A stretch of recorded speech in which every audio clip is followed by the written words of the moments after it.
Eu vou pedir ao irmão para nos dirigir numa palavra de oração, se faz favor, tá bom? Amém, amém. O título da nossa lição da Escola Bíblica Dominical é O Problema do Perdão. E nós sabemos que o perdão não é propriamente fácil, não é uma coisa agradável, pelo menos na mente de muitas pessoas.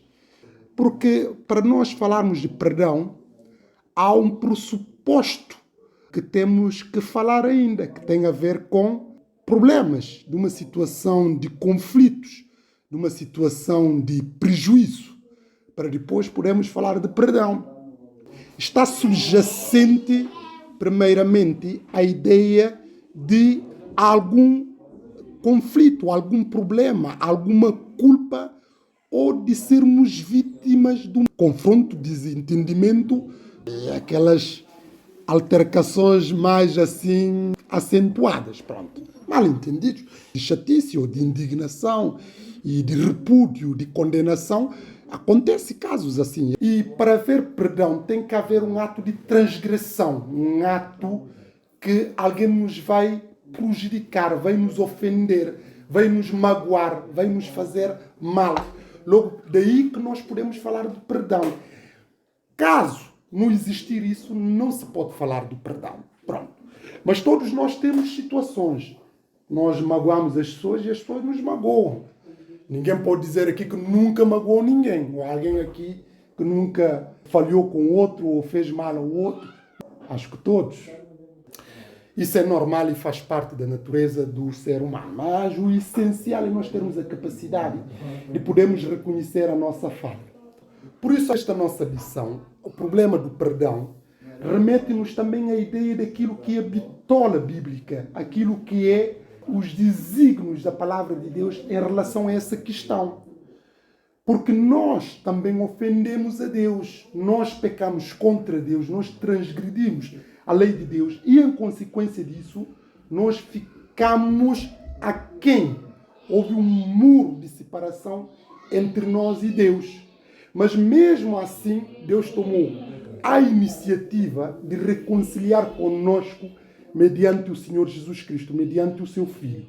Logo, Deus, através do sacrifício expiatório do Senhor Jesus Cristo na cruz do Calvário, Ele reconciliou conosco, perdoou as nossas ofensas, os nossos pecados e deu-nos um novo estatuto de sermos justificados e passarmos a ser chamados novamente o seu Filho.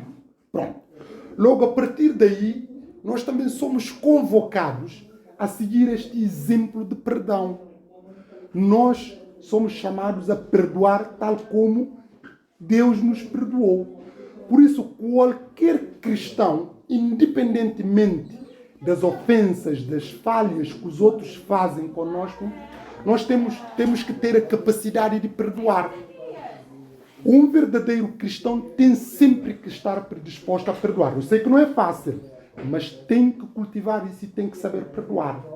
Uma pessoa que diz que não consegue perdoar o seu irmão demonstra claramente que ele não nasceu de novo. Por quê? Porque o perdão é um dos requisitos que demonstra aquilo que nós somos em Deus. Mas há pessoas que não sabem perdoar. Nós temos casos na Bíblia e conhecemos pessoas que não sabem perdoar.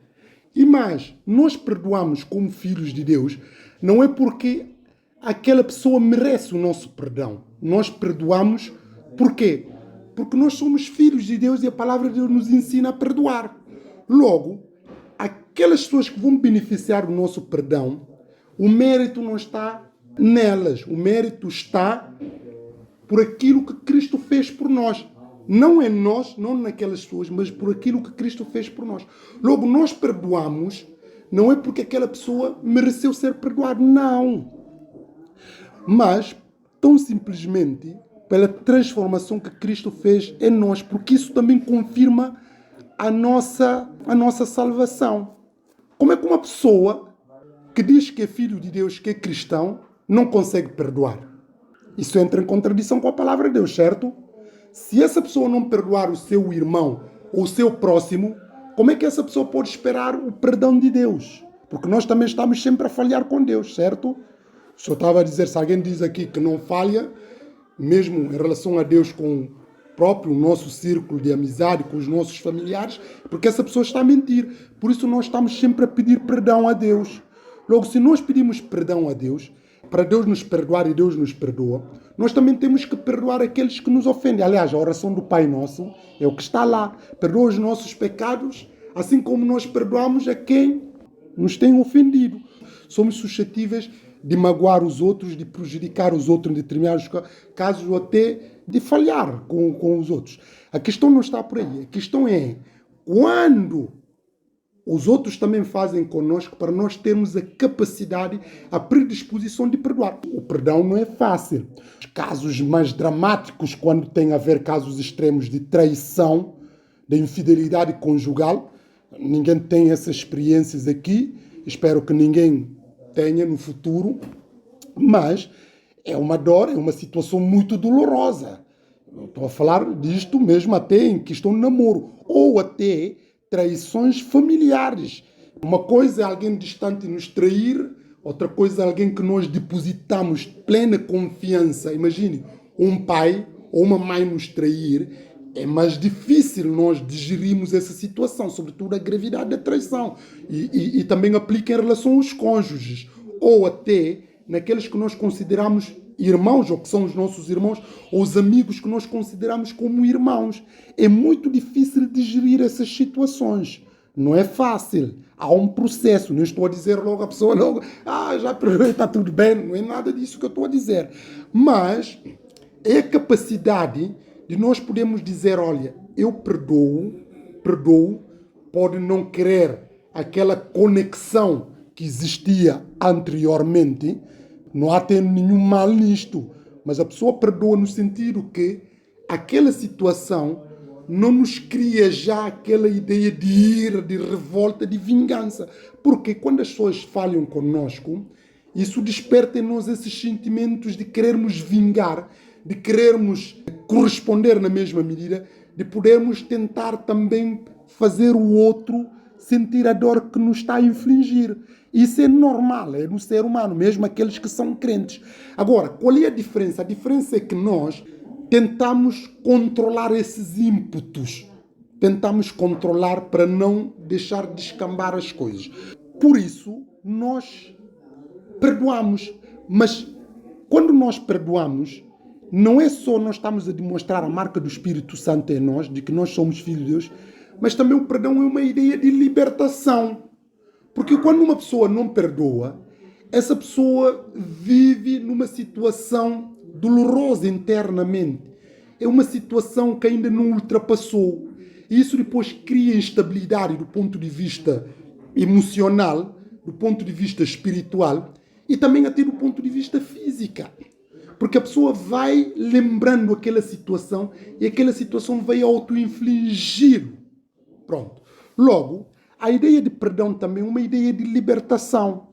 Não é que nós esquecemos, não. Mas aquilo já não nos cria esses ímpetos que eu estou a dizer de raiva, de ira, de revolta, de indignação e de vingança. Isso já não cria isso em nós. Nós perdoamos, não esquecemos. Podemos até querer algum afastamento, não é não querer falar com a pessoa, mas criar uma barreira, uma coisa que fica assim pontual. É como, por exemplo, no caso de infidelidade conjugal, a pessoa não é obrigada, pode perdoar e voltar a viver maritalmente, pode fazer isto. Há casos que isso pode acontecer, mas há outros casos que a pessoa pode entender, eu perdoo na mesma, mas vamos ficar só agora um relacionamento assim, já não quero mais ter esse relacionamento íntimo. Pronto, por quê? Porque já foi quebrada uma coisa que é primordial em qualquer relacionamento, é a confiança. Confiança, aliás, nem é no relacionamento como o próprio nível da conjugalidade.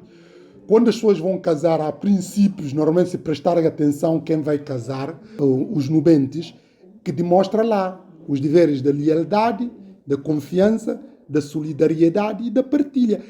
Quando um destes fundamentos partir, é muito difícil continuar o relacionamento. Agora, é verdade que a pessoa pode ser traída e voltar, neste caso, a pessoa que é traída, voltar a reconstruir confiança naquela pessoa. Mas, para todos os efeitos, não fica como o original.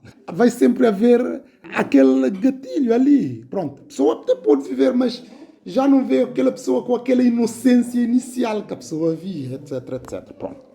Estou a falar de traição. Logo, a ideia de perdão é uma ideia de libertação. Faz bem a nós. Não só como filhos de Deus, como também mesmo aqueles que não são filhos de Deus. Porque se repararem uma coisa, por exemplo, as pessoas que são traumatizadas, por que estão traumatizadas? Estão traumatizadas porque ainda não conseguiram libertar da situação que foram infringidas no passado. Nomeadamente abuso, violência, violação, discriminação, agressão, traição e injustiças. Logo, essas pessoas não conseguem superar, por isso vivem com traumas interiores.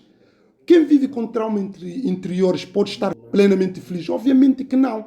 Esta é a razão pela qual eu às vezes costumo brincar com os meus amigos seculares, porque como vocês sabem, hoje está na moda fazer terapia. Está na moda. Quem não faz terapia até é vista como sendo uma pessoa de caverna. Uma pessoa que não está atualizada, uma pessoa que não é pós-moderna, uma pessoa que não é civilizada.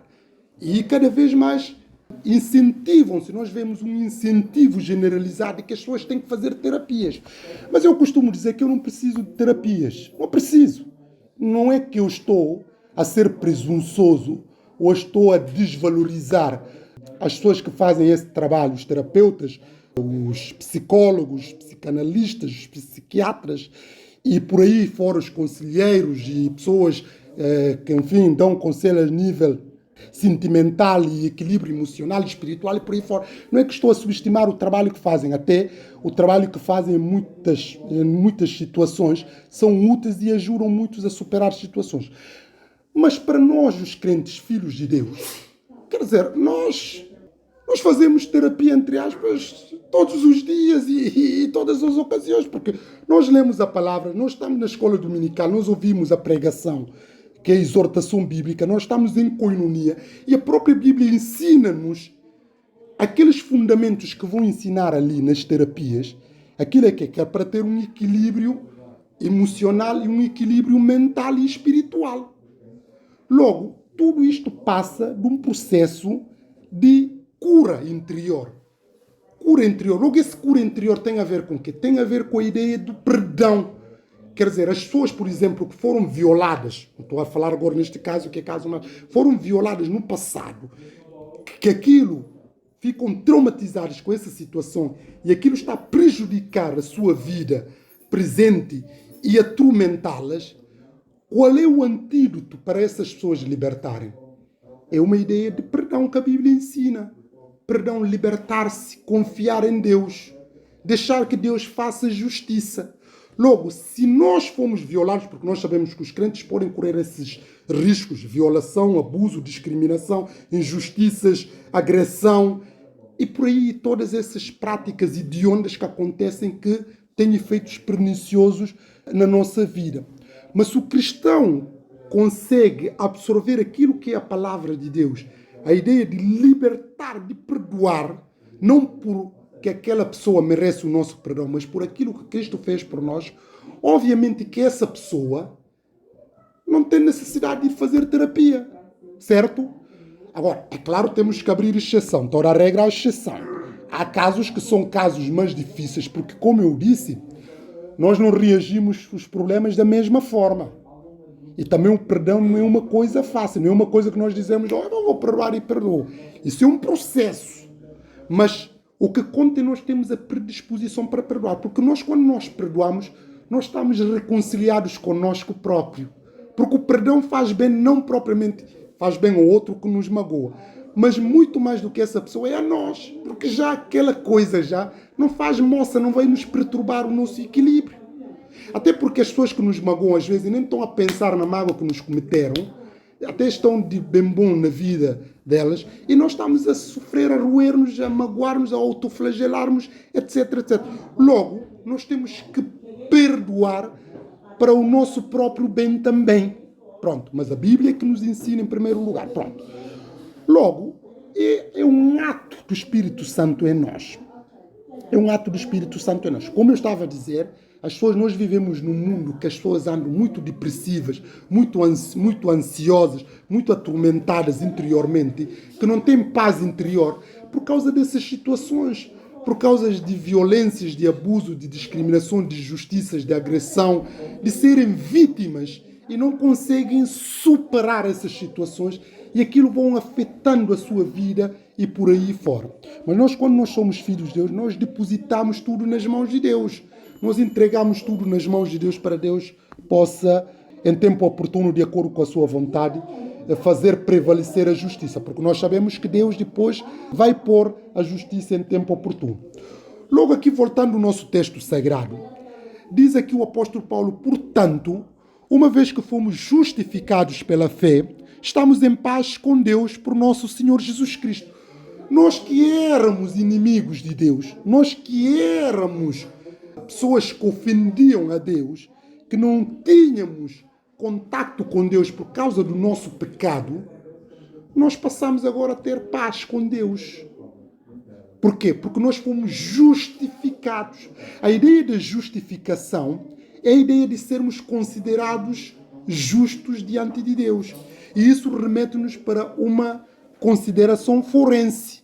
Quando há uma disputa judicial, o juiz que vai declarar quem é justo, quem é o malfeitor. Mas nós, aos olhos de Deus, nós fomos declarados justos, não porque nós somos justos, mas por aquilo que Cristo fez por nós, porque nós éramos pecadores. E a revista da nossa escola dominical explica muito bem o que é pecar. E vocês sabem o que é pecar. O que é pecado? Rapidamente, já estamos sem tempo. O que é pecado? Errar o alvo, segundo a definição. Mas essa é a resposta mais típica, é errar o alvo. Mas atenção, é errar o alvo deliberadamente, de forma consciente. Porque nós podemos dizer assim, olha, eu quero agora acertar, por exemplo, naquela coisa ali. E tentei e falhei. Eu falhei o alvo. Não é algo deliberado. Falha porque, pronto, não consegui ter a pontaria suficiente. Mas o pecado é falhar o alvo deliberadamente. Ou seja, tínhamos todas as condições para acertar e decidimos virar para o contrário, fazer tudo ao contrário. Pronto. Mas a revista diz ali, pecar fala de errar o alvo e também fala de cometer iniquidade, fala em ser degenerado, fala em ir além do limite e fala em faltar com a lei. Isso todos são, enfim, características que incorporam a ideia de ser pecador, de pecar. E nós tínhamos todos estes adjetivos conosco. Por isso nós éramos inimigos de Deus. Mas por causa daquilo que Cristo fez por nós, portanto, uma vez que fomos justificados pela fé, estamos em paz com Deus por nosso Senhor Jesus Cristo. É através do ato do Senhor Jesus Cristo que nós passamos a ter paz com Deus. E o apóstolo vai reforçar isso no versículo 2. Foi por meio de Cristo e pela fé que nós conseguimos esta harmonia com Deus que agora temos. Por meio do Senhor Jesus Cristo. Não no nosso mérito, não nos nossos feitos, porque só por nós não conseguiríamos. A ideia da depravação que está aqui. A ideia da depravação é que nós não conseguimos, porque nós somos mortos nos nossos delitos e pecados, nós só conseguimos ser salvos mediante o Senhor Jesus Cristo pela fé. Mas também nós não somos salvos, não é a fé que nos salva no sentido que a fé que é a razão última da nossa salvação. A fé é um instrumento da nossa salvação. É claro que é através da fé, a fé que nos leva, um instrumento.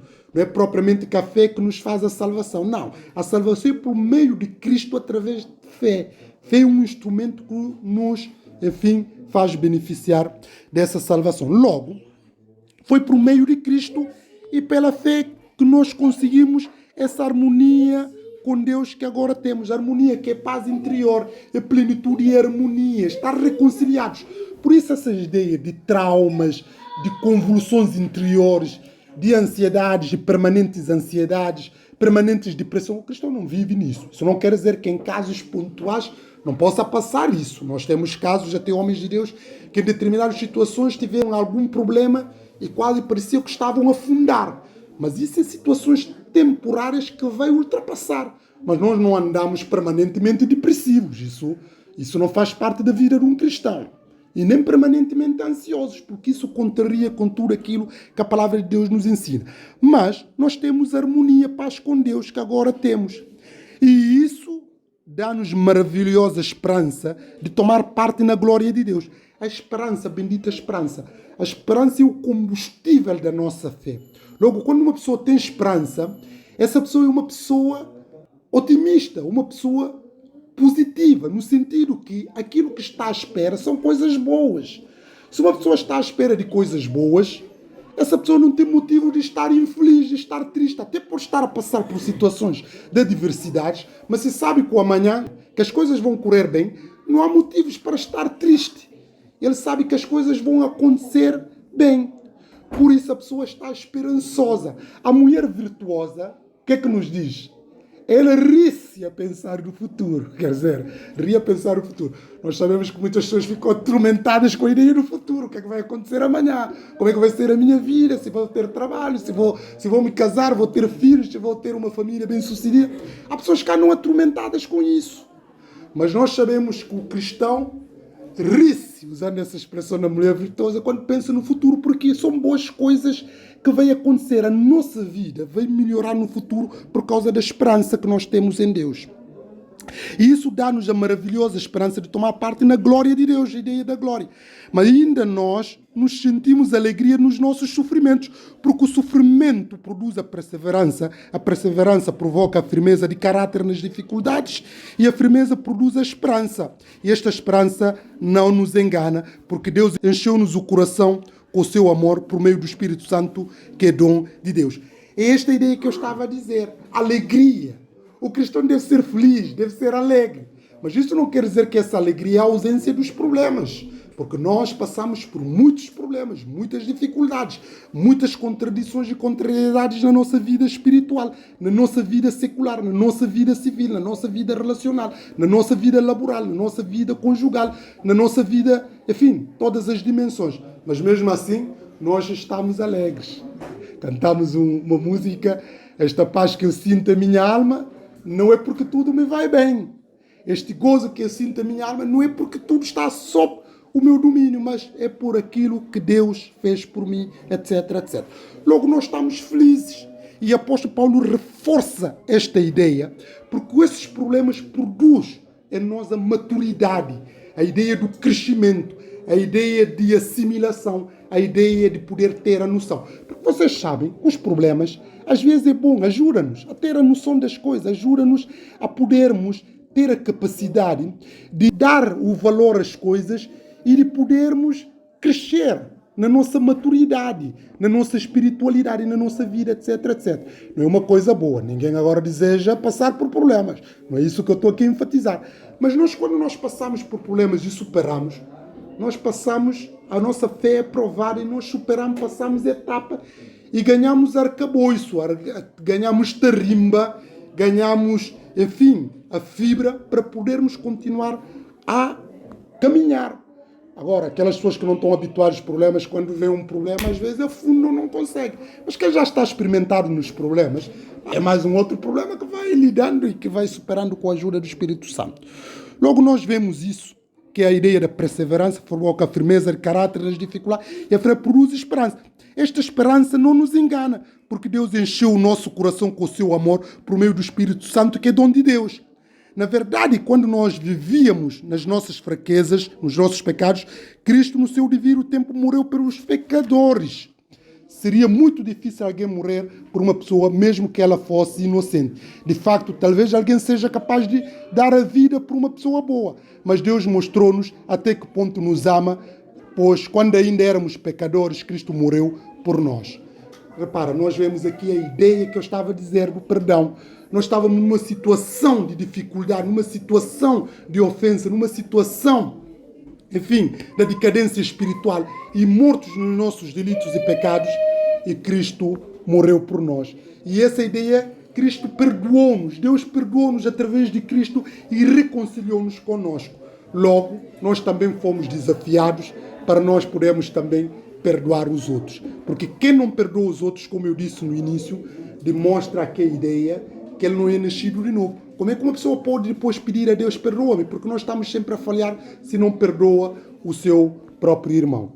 Que Deus nos abençoe, que Deus nos ajude a podermos interiorizar essas verdades. Não é nada fácil, mas é bom cultivar a ideia de perdão, porque isso só nos faz bem a nós e confirma que nós nascemos de novo. Não ficamos com aquela ideia das pessoas que não sabem perdoar, mas de tentarmos libertar da ideia de mágoas, de ressentimento, de guardar ódios, essas coisas, porque isso não nos faz bem, mas saber perdoar. Não é fácil, não é?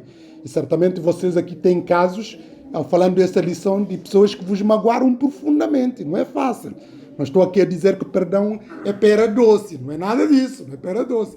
Mas é necessário, é requerido, porque é o que a palavra de Deus nos ensina. Que Deus nos abençoe, que Deus nos ajude. Vamos terminar com uma palavra de oração. Eu vou pedir à irmã, por nos terminar com uma palavra de oração, se faz favor. Amém, amém.